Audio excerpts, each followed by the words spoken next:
السلام علیکم ویوز، آپ اللہ تعالیٰ کے کرم سے سب ٹھیک ہوں گے۔ آج میں آپ لوگوں کو مخرج کی پہچان کراؤں گی۔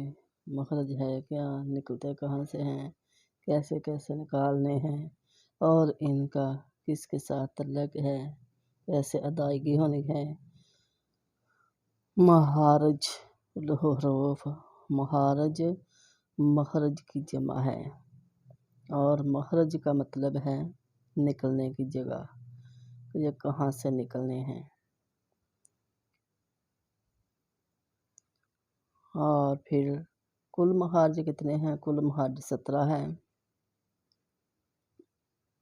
کل مخارج 17 ہیں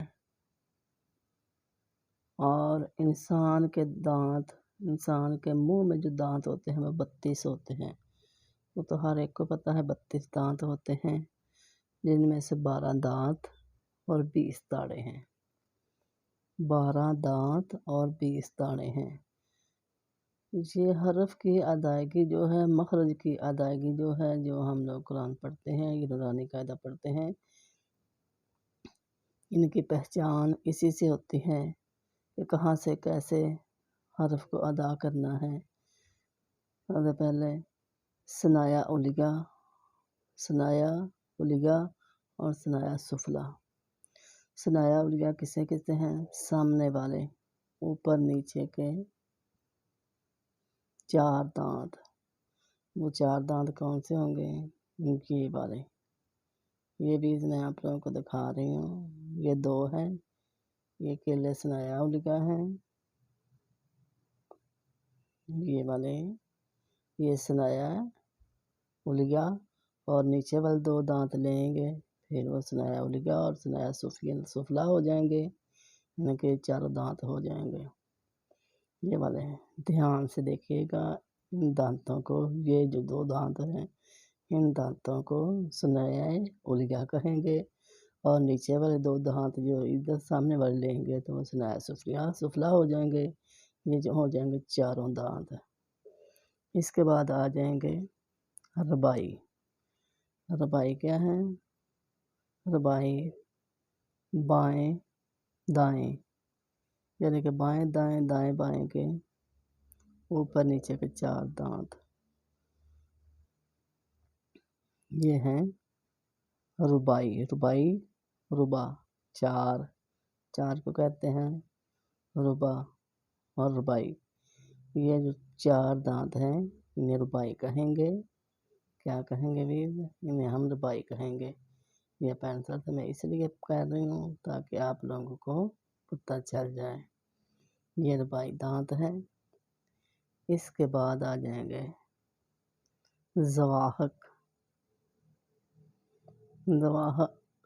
زواحق انیاب کے دائیں بائیں اوپر نیچے 4 داڑیں۔ زواحق کا مطلب ہے داڑیں۔ کیا ہے زواحق؟ زواحق کا مطلب ہے داڑیں۔ داڑیں کون سی ہیں؟ وہ ہم نے 4 انیاب پڑھ لیے تھے، ربائی بھی پڑھ لیے، ثنایا بھی پڑھ لیا اور ثنایا علیہ بھی پڑھ لیا۔ اب زواحق کون سے ہیں؟ زواحق یہ والے، یہ دانتوں کے ساتھ جو داڑیں ہیں، یہ انہیں زواحق کہتے ہیں۔ زواحق سے کیا ادا ہونا ہے؟ زواد زبان کی، اس کا ہم لوگ کیسے کریں گے تعین کہ جو زبان ہوتی ہے، زبان کی یہ جو سائڈیں ہیں، یہ سائڈیں، یہ انگلی کے ہاتھ سے بتا رہی ہوں، یہ جو سائڈیں ہوتی ہیں یہ زبان کی، یہ والی، جیسے کہ یہ پینسل پڑی ہے، پینسل کی یہ سائڈ اور یہ والی سائڈ، یہ جب زواحق کے ساتھ یعنی کہ ان داڑوں کے ساتھ لگے گی تو پھر زواد ادا ہوگا۔ اس کے بعد آگے تواہن۔ زواحق کے دائیں بائیں اوپر نیچے 12 داڑیں، یعنی کہ اوپر والی بھی اور نیچے والی بھی، دائیں بھی بائیں بھی، سیدھی سائڈ والی بھی اور الٹی سائڈ والی بھی۔ یہ کتنی ہوں گی؟ اوپر نیچے 12 داڑیں ہیں، یعنی ہر جانب 3 داڑیں۔ اس کے بعد آ جائے گا نواجد، تواہن کے دائیں بائیں اوپر نیچے آخری 4 داڑیں۔ یہ جو ہیں آپ لوگ کہیں گے یہ تو 2 داڑیں ہیں، نیچے والی بھی ہوں گی اور اوپر والی بھی ہوں گی، پھر یہ 4 داڑیں بن جائیں گی۔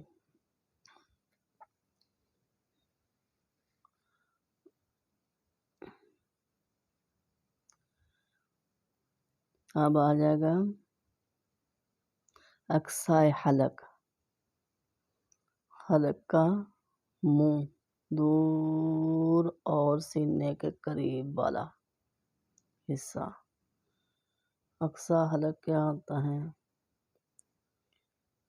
حلق کا منہ سے دور اور سینے کے قریب والا حصہ۔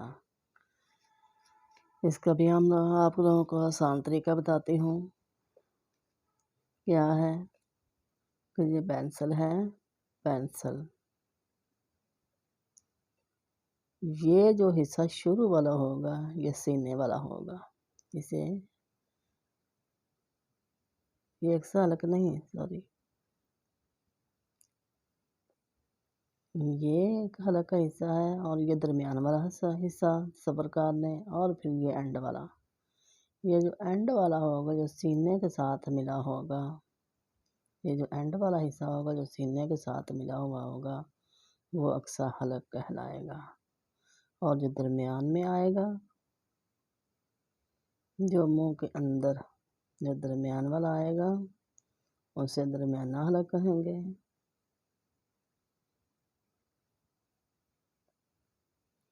اور اس کے بعد ادنیٰ حلق، یہ تینوں حلق کے ہو گئے حصے۔ اس کے بعد یا ہم لوگ پڑھیں گے خشوم، پھانسا، خشوم، پھانسا، ناک کی ہڈی۔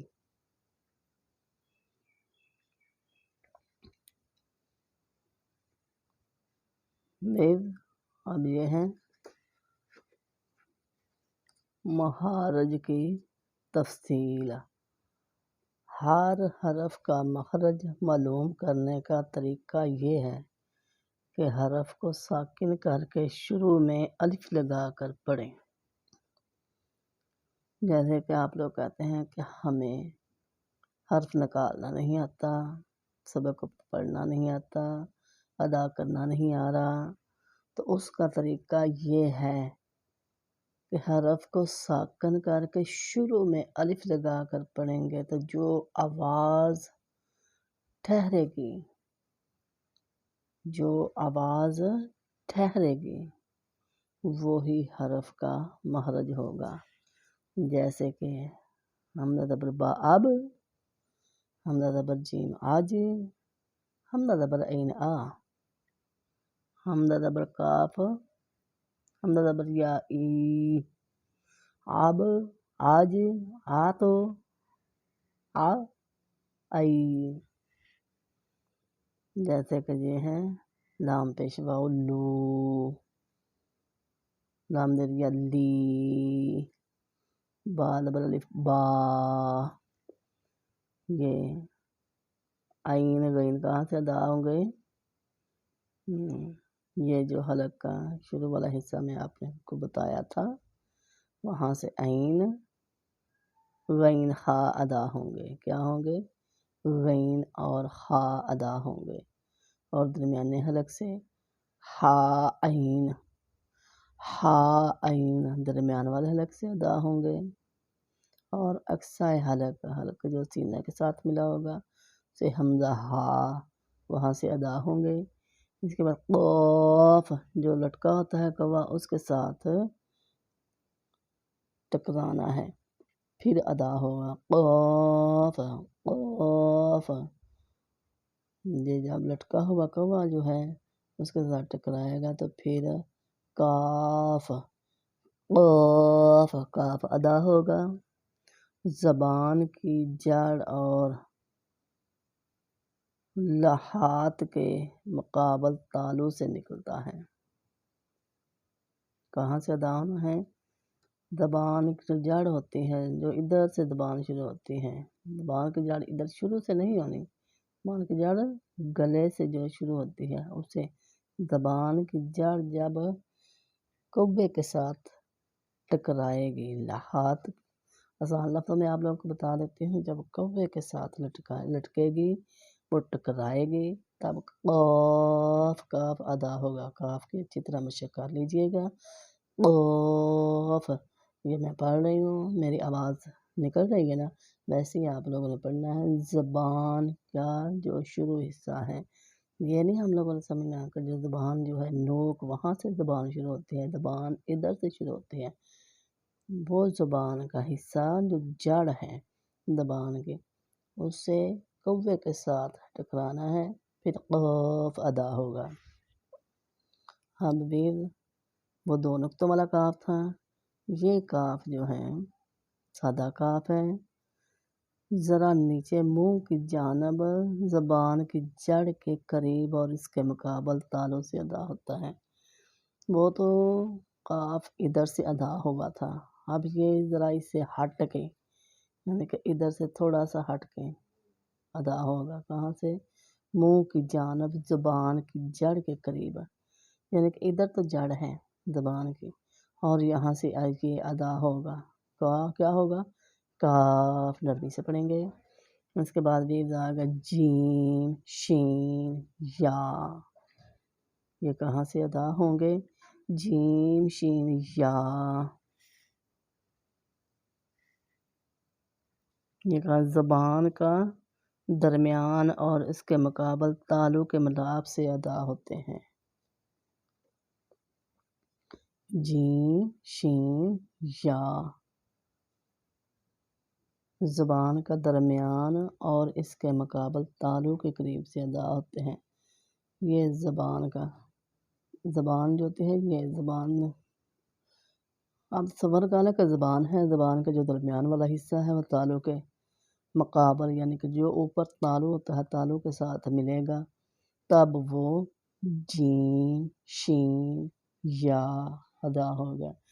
پھر یہ تھی مخارج الحروف کی پہچان، کچھ رہتے ہیں وہ آپ لوگوں کو اگلی مشق میں بتاؤں گی انشاءاللہ تعالیٰ۔ اللہ کے حکم سے آپ کو وہ سمجھ آ جائے گی۔ آپ لوگوں نے دھیان سے پڑھنا ہے اور دھیان سے سننا ہے۔